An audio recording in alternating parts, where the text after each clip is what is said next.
Bonjour à tous, c'est Sandy, on se retrouve pour le point bourse du milieu de semaine. Dans cette vidéo, on va aller analyser les indices américains, français, chinois. On ira également jeter un œil sur les crypto-monnaies en milieu de vidéo. Et puis on ira voir également les actions qui me paraissent être sur des niveaux désormais intéressants, notamment au niveau des actions américaines, dans le marché américain qui est en train de corriger assez fortement. Donc il y a des opportunités qui sont susceptibles de se présenter en tout cas ces prochaines semaines. Je vais vous montrer celles qui personnellement me paraissent actuellement les plus intéressantes pour une potentielle entrée en position. Le SP500 en hebdomadaire, on est en train de mettre à mal la zone des 563,20 sur le SPY, l'ETF du SP500. Une zone qui a joué le rôle de résistance et de support à plusieurs reprises, qui me paraît être un support majeur. C'est une zone sur laquelle je m'attendais à avoir une réaction haussière. Pour le moment, c'est pas le cas comme on peut le voir en hebdomadaire. On est en train de la mettre à mal, cette zone de support. À voir vendredi soir si on arrive à clôturer au-dessus de cette zone des 563,20 ou alors si on confirme cette cassure pour aller potentiellement chercher un niveau inférieur. En tout cas, si on clôture en dessous de cette zone, je pense qu'il faudra privilégier l'atteinte d'une zone inférieure sur le SPY, sur le SP500, notamment celle-ci sur les 536,60 qui est à la fois l'objectif de ce double top ici qui est une figure dont on atteint les objectifs seulement 40% du temps, donc il faut le garder en tête.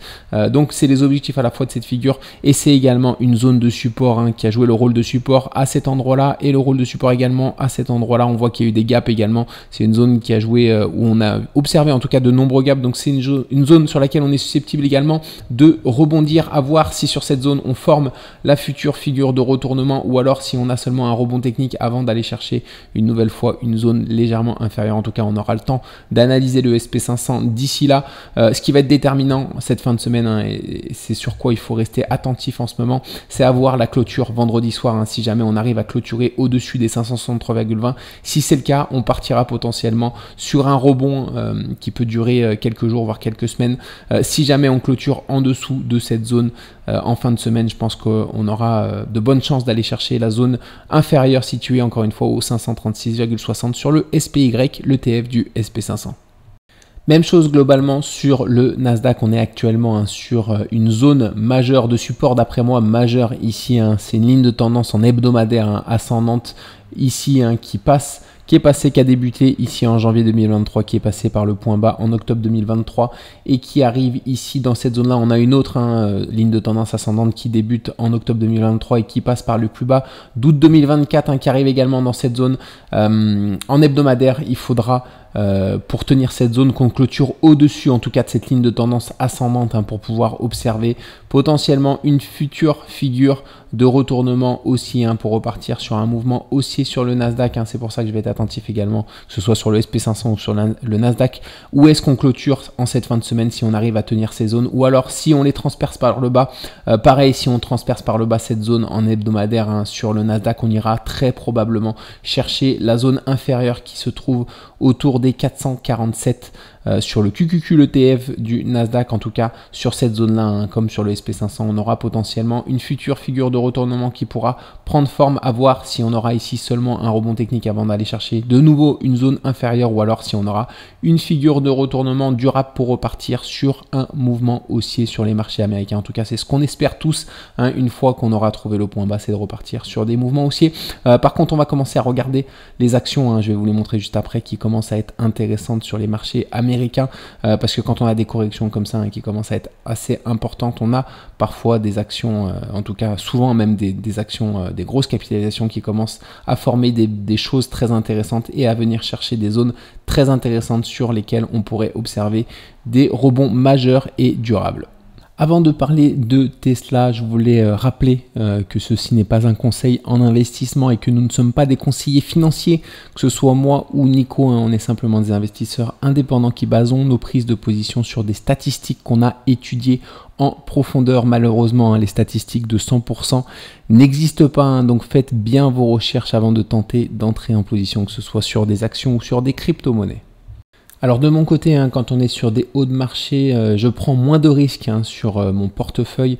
Par contre, quand on a des corrections comme on peut l'observer en ce moment, notamment sur le marché américain, c'est à ce moment-là où je surveille ce qui est en train de se passer et les potentielles actions qui arrivent sur des belles zones C'est le cas d'après moi pour Tesla qui arrive vraiment dans une très très belle zone. Alors j'en parlais déjà la semaine passée tout simplement parce qu'on arrivait ici à cet endroit-là. Alors là je suis sur le graphique hebdomadaire, mais ici à cet endroit-là on avait une double convergence de support hebdomadaire avec une ligne de tendance ascendante et également un support horizontal qui pouvait jouer le rôle de support majeur comme on peut le voir. Alors je galère à enlever le rond. Alors voilà, les 261 dollars est une zone qui a joué le rôle de support et de résistance à de nombreuses reprises. Donc je m'attendais ici à une réaction comme vous pouvez le voir. On a franchi assez violemment cette zone-là. Donc à voir comment on clôture la semaine avec cette bougie hebdomadaire. À voir si on clôture, si on tient cette zone ou alors si on valide la cassure de ce support des 261 dollars.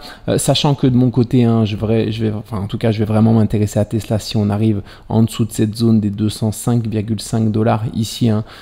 J'ai mis un ordre personnellement pour jouer cette grande zone ici parce que on aura plusieurs zones de support ici, à la fois une ligne de tendance ascendante sur laquelle on a rebondi à plusieurs reprises. On a également la résistance de la grande figure qui converge avec cette zone là. On a enfin les 205,4 dont je viens de parler, qui est une zone qui a joué le rôle de support et de résistance à plusieurs reprises. On a également les 152,50 qui a joué le rôle de résistance ici, puis de support ici à cet endroit là et globalement également ici. Donc on arrive vraiment sur une belle zone, une zone où on a beaucoup de points intéressants ici et sur lequel on pourrait rebondir, sachant que si jamais on revient tester cette zone et notamment cette ancienne résistance ici de la figure du triangle symétrique de sommet avec la zone de support ici et la zone de résistance ici, on a des objectifs sur cette figure qui sont les 758 qui sont très haussiers. Donc si on arrive sur cette zone là à retester cette zone là, on sera simplement dans le cadre d'un throwback avant de repartir potentiellement vers le haut. Alors ici j'ai mis une mèche, on n'ira peut-être pas tout droit vers les objectifs, ça prendra même sûrement un petit peu de temps. Cependant on a une direction globale d'après moi sur Tesla qui est très haussière, donc c'est pour ça que ça me paraît intéressant vraiment si on arrive sur cette zone ultime de tenter d'entrer en position. En tout cas de mon côté je vais entrer doucement ici pour voir si on forme cette figure de retournement que j'attends personnellement ensuite, quitte à renforcer si jamais on effectue bel et bien le retournement dans cette zone là pour potentiellement partir en direction des objectifs qui sont très haussiers d'après moi sur Tesla et qui pourraient être atteints courant de l'année 2026 ou 2027. Microsoft également qui commence à m'intéresser fortement, qui m'intéresse fortement notamment grâce à cette figure, cette belle figure ici de future potentielle continuation haussière. Alors comme on peut le voir ici, on est sur une zone de support, les 385,20. Comme on peut le voir, cette zone est en train d'être testée assez sérieusement. Si on va chercher plus bas, c'est à ce moment-là où je pense commencer à entrer doucement en position sur cette action pour jouer cette zone-là, en tout cas un futur rebond sur cette zone-là pour former soit un futur canal descendant, soit un futur élargissement légèrement descendant du coup pour aller chercher ensuite des objectifs beaucoup plus haussiers. Donc ici quand on reporte la résistance sur cette zone de support, on arrive sur un point ici, c'est là où j'ai placé mon ordre. Si jamais on va chercher des zones légèrement plus basses, on a les 362,40 dollars qui ont joué le rôle de résistance ici, puis de support à cet endroit là. Enfin si cette double zone ici ne tient pas et qu'on va chercher légèrement plus bas, on a les 340,80 ici qui ont joué le rôle de résistance ici puis ici. Donc ce serait potentiellement un point où on pourrait observer un point bas. Donc je vais commencer à rentrer doucement ici pour jouer cette grande zone et pour jouer un futur rebond. Si jamais on a un rebond sur cette zone, on aura ensuite des objectifs haussiers dans le cadre de cette figure, encore une fois, soit ce canal descendant, soit cet élargissement descendant. Donc on pourra suivre la tendance ensuite, pardonnez-moi, et pouvoir renforcer les positions si jamais on a des confirmations de retournement haussier. Si jamais cette grande zone ici où on observe 3 supports cédés par le bas et qu'on allait chercher une zone inférieure, ce sera cette zone ici que je surveillerai attentivement à partir des 308,50, les 308,50 qui ont joué le rôle de support ici à 2 reprises, puis de résistance et de support également. Ici on a également légèrement plus bas les 287,5 qui ont joué le rôle de résistance à 2 reprises, mais surtout on a cette grande ligne de tendance ascendante ici hebdomadaire qui est surpuissante, sur laquelle on pourrait rebondir assez fortement. Donc voilà, en tout cas l'atteinte de cette zone, je la privilégie pas pour tout de suite. Je pense qu'on pourrait observer un rebond dès cette zone là, mais encore une fois, si on la traverse et qu'on va chercher plus bas, c'est cette zone que je privilégierais pour un futur rebond et pour la construction d'une future position sur Microsoft. En tout cas, comme on peut le voir, on avait une ligne de tendance ascendante ici assez forte qu'on a tenue à plusieurs reprises à partir du moment où on l'a franchi par le bas. Comme vous pouvez le voir, c'est ce qui est en train de se passer avec le SP500. On est susceptible de partir sur une figure de consolidation un petit peu plus longue dans le temps. Et si on part sur cette belle figure ici de canal descendant, ça reste des figures toujours très haussières, de continuation haussière. Donc à un moment donné, on est susceptible d'observer un point bas et un rebond pour partir de nouveau sur une tendance haussière pour cette action. On passe rapidement aux crypto-monnaies et au Bitcoin en hebdomadaire. Le Bitcoin qui est venu totalement cette fois-ci combler le gap ici, il est venu le combler avec une mèche. Du coup, si on a bel et bien un comblement avec cette mèche-là et qu'on clôture sur des niveaux supérieurs, en fin de semaine, on aura un comblement de gap à l'espagnolette, on appelle ça à l'espagnolette. Alors qu'est-ce que ça veut dire ce comblement de gap à l'espagnolette? Ça veut tout simplement dire que si jamais on a un rebond et qu'ensuite on revient tester cette zone, on aura un gap qui jouera toujours le rôle de support. Donc on sera susceptible d'observer de nouveau un rebond, sachant que ici on a non seulement le gap qui joue toujours le rôle de support si on le comble seulement avec cette mèche en fin de semaine, et on a également cette ancienne résistance qui joue le rôle de support ici, comme on peut le voir à chaque fois qu'on vient tester cette zone là, on rebondit assez fortement. Donc pour le moment c'est une zone solide, Moi personnellement c'est la zone que je privilégie pour un futur rebond et pour l'atteinte de ces objectifs situés aux 134 000 $. Cette zone des 134 000 $, c'est tout simplement l'objectif de cette grande figure, cet élargissement symétrique de sommet. C'est un objectif atteint 75% du temps, et en ce moment ici, comme on peut le voir, on s'est extrait violemment avec un gap de rupture au mois de novembre. On est tout simplement en train de faire un throwback, de se rappuyer sur l'ancienne résistance avant de repartir vers le haut. C'est le genre de mouvement qui arrive 50% du temps sur ce genre de figure. Donc on va pas dire que c'était le mouvement à privilégier, parce que quand on était ici, je privilégiais pas personnellement le retour sur cette zone là, mais c'est le mouvement qui est arrivé et c'est pas surprenant qu'on revienne retester cette zone avant potentiellement de repartir vers le haut. En tout cas, cette zone, c'est une zone que j'aimerais tenir, parce que si jamais on la transperce et qu'on part de nouveau sur des niveaux inférieurs, c'est là où ça va être un petit peu plus un petit peu plus embêtant, tout simplement, parce que certes c'est un support hebdomadaire, donc on peut observer des throwbacks qui débordent légèrement, mais ici ça va détériorer en tout cas notre figure et notre throwback, et c'est jamais bon quand on a des détériorations.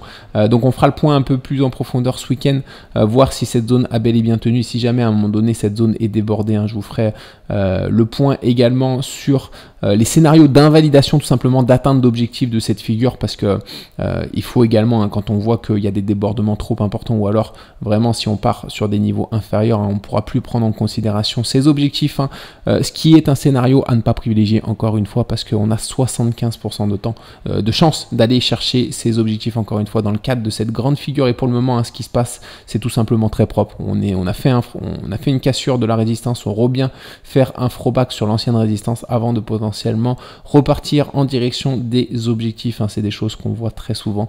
Donc voilà, et en tout cas 75% du temps, c'est la direction qu'il faut privilégier, tout simplement, parce que voilà, on se met toujours forcément du côté des statistiques. C'est pas parce que j'ai un biais positif du côté du Bitcoin que je vous dis ça, c'est tout simplement que je me mets du côté des statistiques. Le jour où on n'aura plus les statistiques de notre côté, comptez sur moi et Nico pour vous en faire part, et vous dire qu'on sera probablement sur une fin de bull run. Pour le moment, d'après moi, ce qu'il faut privilégier dans 3/4 des cas, c'est une continuation du bull run et donc un rebond sur cette zone pour repartir sur des niveaux supérieurs sur le Bitcoin.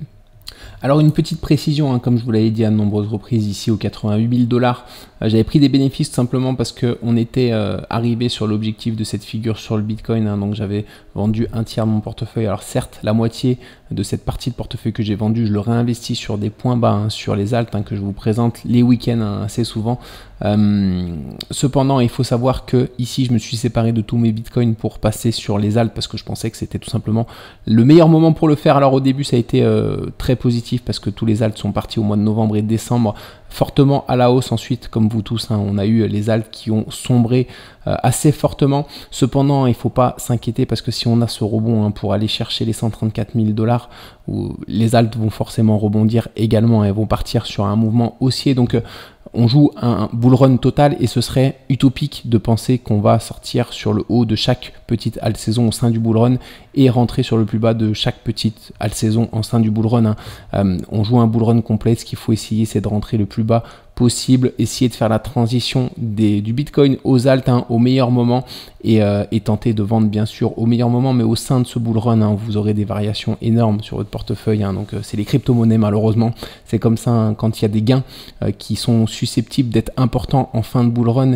Il y a également beaucoup de volatilité, il y a les contreparties qui vont avec, c'est-à-dire beaucoup de volatilité au sein du bull run. On peut avoir des mouvements assez violents sur notre portefeuille, donc faut rester accroché bien sûr, bien évidemment. Donc voilà, comme vous ici, j'ai mon portefeuille forcément d'alt qui reçoit, je me fais quand même concrètement ouvrir, donc voilà, il faut pas, on n'est pas, en tout cas moi personnellement je suis comme tout le monde, si je suis en alt j'ai pas choisi, alors il y a des alts qui se comportent très bien forcément, mais il y a des alts qui reçoivent aussi fortement, donc voilà, en tout cas je reste confiant si on a ce rebond ici et qu'on repart sur un mouvement haussier, le portefeuille d'alt reprendra des couleurs et repartira sur un mouvement très haussier du point de vue de notre portefeuille. Donc c'est ce qu'il faut garder en tête, pas paniquer, pas forcément regarder votre portefeuille. Quand on a des grosses corrections, on en aura peut-être une autre de grosses corrections jusqu'à l'atteinte de cet objectif. Donc voilà, il faut pas paniquer, rester en position tant qu'on n'a pas d'invalidation de scénario et puis essayer de revendre encore une fois au meilleur moment. En tout cas, c'est ce qu'on va essayer de faire ici. L'Ethereum en hebdomadaire qui me surprend mais pas de la bonne façon, on est allé franchir notre support par le bas pour aller chercher une autre zone de support inférieure. Alors des zones de support inférieure, il y en aura toujours, il faut le savoir. J'ai essayé de mettre celle qui me paraissait être la plus cohérente, mais si jamais celle-ci ne tient pas, on en trouvera toujours une autre légèrement sur des niveaux légèrement inférieurs. Donc voilà, en tout cas, l'Ethereum, je m'attends à un moment donné quand même à un rebond ici. Je pensais que c'était vraiment le meilleur moment pour rebondir parce qu'on était vraiment sur une zone majeure à cet endroit-là. Donc à voir déjà comment on clôture la semaine, si on ravale toute la baisse, si on clôture au-dessus des 2100 $ ou alors si on casse bel et bien ce support des 2170 $ pour potentiellement construire une figure de retournement sur des niveaux inférieurs. Mais en tout cas, même si l'Ethereum déçoit en ce moment, je reste quand même assez haussier sur cette crypto, entre guillemets haussier, optimiste surtout sur cette crypto, parce que je pense que c'est une crypto majeure qui va, à partir du moment où elle va se réveiller, elle va emmener tous les alts avec elle. Donc c'est pour ça que de mon côté je la surveille. Alors j'ai un petit peu d'Ethereum également, j'en ai même pas mal, donc forcément je reçois sur mon portefeuille comme avec tous les autres alts, parce que la plupart des alts ont fortement corrigé, à part Ohm ou XRP, les autres ont fortement corrigé, donc voilà, en tout cas je surveille attentivement Ethereum pour voir potentiellement des figures de retournement et un regain d'énergie, tout simplement parce que je reste persuadé qu'à partir du moment où Ethereum va se retourner, on va avoir les alts qui vont suivre Ethereum pour partir sur un mouvement haussier également, sachant que Ethereum, d'après moi, je pense qu'on passera quand même les plus hauts historiques. On verra ce qu'il forme, on verra sous quelle forme prend cette figure. Est-ce qu'on est sur un élargissement descendant à angle droit? Voilà, en tout cas c'est la seule figure de continuation, ou alors est-ce qu'on va aller chercher, ça ce serait le scénario catastrophe, un immense double bottom ici avant de repartir vers le haut. En tout cas c'est pas le scénario que je privilégie, aller chercher un double bottom ici. Je pense que ça me paraît compliqué. Aller de nouveau chercher les 1000 $ sur l'Ethereum, ça me paraît un petit peu trop pessimiste en tout cas. Donc je m'attends à un moment donné à un rebond sur l'Ethereum, ou sur quel niveau il interviendra, c'est difficile à dire, sachant qu'il continue d'aller chercher des niveaux inférieurs, mais en tout cas je compte sur lui. Si jamais on a un rebond majeur sur l'Ethereum, on aura les alts qui le suivront. Donc c'est pour ça que je reste vraiment attentif à ce qui va se passer sur l'Ethereum, sachant qu'en cours de chemin on aura des zones importantes à franchir par le haut, notamment celle-ci, les 2700. Si on revient sur cette zone là, elle va être compliquée à franchir par le haut, mais à partir du moment où on s'en libérera, on la franchira par le haut, c'est là où ce sera beaucoup plus simple ensuite de repartir sur une tendance très haussière sur cette crypto-monnaie. On retourne sur le marché des actions et on passe au CAC 40, du coup le marché français qui effectue enfin une petite pause, une petite correction. Alors personnellement, j'espérais qu'elle arriverait, tout simplement parce qu'un mouvement haussier d'une telle amplitude forcément n'est pas sain avant qu'on fasse une petite pause, avant de repartir chercher potentiellement les objectifs qui sont toujours les 26 740 sur le PX1 GR, des objectifs atteints 68% du temps. Donc ici on est en train de faire une pause, hein. Je pense que on devrait en tout cas aller chercher des niveaux légèrement inférieurs, potentiellement les 24 305 pour effectuer ce throwback. En tout cas ici on a une grande zone, hein, parce que là j'ai un peu exagéré, hein, mais on a potentiellement une zone ici sur laquelle on peut venir s'appuyer pour repartir ensuite sur un mouvement haussier pour aller chercher les objectifs. Alors je vais faire un petit peu de place. On va voir qu'on a formé également, hein, sur cette récemment un double top, hein, dont les objectifs se trouvent autour de la ligne de coup de l'ancien double bottom. Donc quand je trace rapidement les objectifs, voilà, je les reporte à la cassure qu'on a fait assez violemment, hein, même si aujourd'hui on ouvre en hausse, hein, comme on peut le voir, on a ouvert fortement en hausse, à voir comment on clôture, hein, si on valide cette cassure ou pas en journalier. Mais si jamais on la valide, hein, et qu'on la confirme, on pourrait aller chercher les 24 305, entre les 24 305 et les 24 000, hein, sur le PX1GR, qui est une zone qui a joué un rôle majeur à plusieurs reprises, hein, ici. Donc je pense que c'est vraiment cette zone-là, si jamais on effectuait cette correction et ce throwback, hein, sur laquelle on pourrait revenir s'appuyer avant de repartir sur le mouvement haussier et l'atteinte potentielle de ces objectifs, hein, ici les 26 740, qui sont les objectifs de cette grande configuration qu'on a formée il y a quelques mois sur le CAC 40. Au niveau de la bourse de Hong Kong et son indice, le HSI, on a, comme on l'a vu récemment, franchi et confirmé la cassure de cette résistance. On devrait prendre la direction du coup des 31 115 ici, hein, sur le marché chinois, pour valider les objectifs également, hein, d'un grand double bottom ici. Alors en cours de chemin, on est susceptible de revenir s'appuyer globalement également, comme le CAC 40, hein, sur une zone ici assez large, hein, située entre les 21 378 et les 22 800 sur le HSI, pour pouvoir repartir ensuite sur un nouveau mouvement haussier et probablement, hein, dans quelques mois ou même courant 2026, atteindre cet objectif ici qui est également atteint 68% du temps. Donc c'est l'objectif qui reste à privilégier et c'est la direction du coup sur le marché chinois qu'il faut également privilégier. Et on finit avec Alibaba, hein, l'action Baba, l'action chinoise Baba. Alors si on a cette petite correction qu'on vient de voir, hein, sur le HSI, on aura probablement également Baba, hein, qui viendra chercher cette ancienne résistance. C'est ici, hein, comme vous pouvez le voir, que j'ai placé un ordre pour rentrer, commencer à rentrer doucement en position ici, sachant que j'avais manqué le spot ici pour peu de choses, hein. J'avais été un petit peu trop gourmand, je pensais qu'on allait chercher un petit peu plus bas. Alors Nico l'a pris, hein, a pris deux spots, a pris celui-ci, la revente ici et la reprise ici, donc félicitations à lui encore une fois. Moi j'ai manqué personnellement tous les spots. Cependant, si on revient dans cette grande zone là, hein, celle-ci, je pense que je rentrerai doucement pour jouer les objectifs, hein, de cette grande figure de retournement qui sont autour des 180 $, sachant qu'on a également un plat Ichimoku mensuel que vous avez dû voir avec Nico qui pourrait jouer le rôle de résistance. Donc ici on aura probablement une grosse prise de bénéfice, hein, si on a bel et bien ce mouvement haussier qui s'effectue. Donc une prise de bénéfice, hein, une première prise de position ici, et si jamais on a bel et bien une figure de retournement, une confirmation de hausse à ce moment-là, je pense que je renforcerai ma position au fil de la montée pour aller jouer ces objectifs ici, encore une fois situés aux 180 $ sur Baba.